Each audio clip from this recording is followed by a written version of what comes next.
ይሄ ቪዲዮ በዋነኝነት የተሰራው ቢዝነስ ኖራችሁ ቢዝነስ ፐርሰን ሆናችሁ በራሳችሁ ፌስቡክ አድን ራን ማድረግ ለምትፈልጉ ወይም ኤጀንሲዎችን ኮንታክት ሳታደርጉ እነሱን ሳታስገቡ በራሳችሁ ፌስቡክ አድን ራን ማድረግ ለምትፈልጉ ሰዎች ነው። በዚህ ቪዲዮ መጨረሻ ላይ ፌስቡክ አድ ላይ ገንዘባችሁን ኢንቨስት እያደረጋችሁ መስሏችሁ በርን እያደረጋችሁ እስከነበረ እሱን ማስቀረት እንዴት እንዳለባችሁ እናያለን ማለት ነው። ስለዚህ ቪዲዮን ላይክ፣ ሼር፣ ሰብስክራይብ እያደረጋችሁ ጀምሩ። በዚህ ቪዲዮ 3 ጥያቄዎችን እንጠይቅ ይሆናል። እነዚህ 3 ጥያቄዎች በጣም ሜን ከሚባሉ ፖይንቶች ኮር ከሆኑ ፖይንቶች መካከል 3ቱን በዚህኛው ቪዲዮ ጠቅሰን እንጠይቃለን ማለት ነው። እነዚህ ጥያቄዎች ስትመልሱ ቅድም እንዳልኳችሁ ገንዘባችሁ ኢንቨስት እያደረጋችሁ መስሏችሁ በርን እያደረጋችሁት ከነበረ በእርግጠኝነት ገንዘባችሁን መታደግ ትችላላችሁ ማለት ነው። ሪል ኢንቨስትመንት ይሆናል ማለት ነው። ዶኔት እያደረጋችሁት አይሆንም ለሜታ። የመጀመሪያው ጥያቄ ምንድነው? ለማን ነው ይሄ አድ ራን እየተደረገ ያለው? ለማን ነው? who is exactly for? ለሁሉም ሰው አንድ አድ ለሁሉም ሰው ሊሰራ ይችላል። ባየር ፐርሶና የሚለውን ቪዲዮ እዚህ ጋር አስቀምጥላችኋለሁ። እሱ ቪዲዮ ላይ በጣም በትንሹ ቢሆን ለማየት ሞክረናል ስለ ባየር ፐርሶና።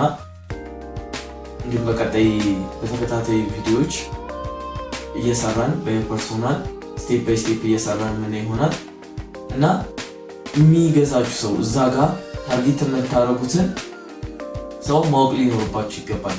ሁሉንም ሲያካተተ ከሆነ የእናንተ አድ ኦልሬዲ ፌል እንዳደረገ ቁጣውሶ ያ አድ ለማን ነው? የማንን ችግር ነው የሚፈታው? ለማን ነው የተሰራው? በምን መልኩ ይጠቅማቸዋል? እንዴት ሊገዙ ይችላሉ? እና ደግሞ ያንንስ ለመግዛት ምን ያህል ይፈልጋሉ? ያን ነገር እንዲፈልጉ ታደርጓቸዋላችሁ እናንተ። ከዛ በኋላ ሜቢ ውድ ከሆነ ደግሞ ያንን ነገር ለመግዛት አቅሙ ያላችሁ ሰዎች ናቸው ወይ? ስለዚህ ለማን እንደሆነ ይሄ አድ ለማን እንደተሰራ ማወቅ ይኖርብናል። በቃ ያንግ ለሆነ ሰው ሊሆን ይችላል፣ ቢዝነስ ላለው ሰው ሊሆን ይችላል፣ የልጅ እናት የልጅ አባት ለሆኑ ሰዎች ሊሆን ይችላል፣ ለአዛውንት ሊሆን ይችላል፣ ለጎልማሳ ሰዎች ሊሆን ይችላል። ስለዚህ ይህን ጥያቄ መመለስ አለብን። ለማን ነው ኤግዛክትሊ? ቀጣዩ ጥያቄ የሚሆነው ምንድነው? ያንን አድ ለዛ ስፔሲፊክ ሰውዬ ከደረሰ በኋላ ያ ሰው ስልኩን አውጥቶ ከነካው በኋላ ምንድነው ሀፕን የሚያደርገው? ያን አድ ከነካው በኋላ ላንዲንግ ፔጃችሁ የማይሆን ፕሮፌሽናል ያልሆነ ኮንፊውዝ የሚያደርገው ከሆነ ያንን ሰውዬ ለምሳሌ የሸሚዝ ማስታወቂያ ራን አድርጋችሁ ሸሚዝ ሊገዛ ያ ሰውዬ አዱን ሲነካው ወደ ሱሪ የሚወስደው ከሆነ ብቻ ላንዲንግ ፔጃችሁ ትክክል ካልሆነ ኮንፊውዝ የሚያደርገው ከሆነ ያ ሰውዬ ቶሎ ብሎ ነው ወጥቶ ጥሏችሁ የሚሄደው። ያን ሰውዬ ጎትታችሁ ካመጣችሁ በኋላ በስርዓቱ ላንዲንግ ፔጃችሁ ላይ የማታስተናግዱት ከሆነ ሚድል ኦፍ ፈነል ላይ ችግር ከተፈጠረ አዌርነሱን ከፈጠራችሁ በኋላ ሌላ ሰው ጋር እንዲገዛ ነው የምታደርጉት። አሁን ይሄ ሰውዬ ሸሚዝ የሚያስፈልገው ላይሆን ይችላል ወይ የሚያስፈልገውም ሊሆን ይችላል።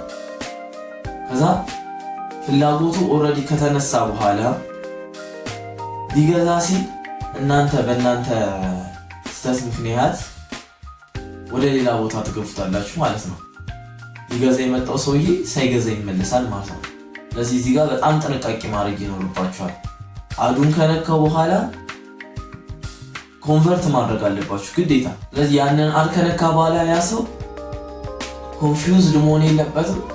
በቀጥታ የነካውን ነገር የፈለገውን ነገር ገዝቶ መውጣት ይኖርበታል ማለት ነው።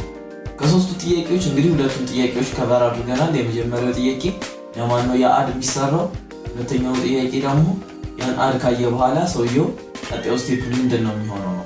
ሶስተኛና የዚህ ቪዲዮ የመጨረሻ ጥያቄ የሚሆነው ምንድነው? ሰክሰስ በእናንተ አይን ምንድነው? ያንን ፌስቡክ አድ ራንክ አድርጋችሁ በኋላ አሰብ ቢዝነስ የእናንተ ቢዝነስ የሚፈልገው ምንድነው? ላይክ ነው? ፎሎ ነው? ብራንድ አዌርነስ ነው? ብዙ ሼሮችን ማግኘት ነው ወይስ ሊድ ጀነሬት መደረግ ነው? መደወል ነው? መገዛት እናንተ ያወጣችሁትን ፕሮዳክት ወር ሰርቪስ እንዲገዛ ማድረግ ነው? ያን ነገር ዲፋይን ማድረግ ይኖርባችኋል። በቃ ሰክሰሳችሁ ግዴታ ነው ዲፋይን መደረግ ይኖርበታል። ስለዚህ ሰክሰሳችሁን ዲፋይን ካላደረጋችሁ በምን መልኩ አትመዝኑትም?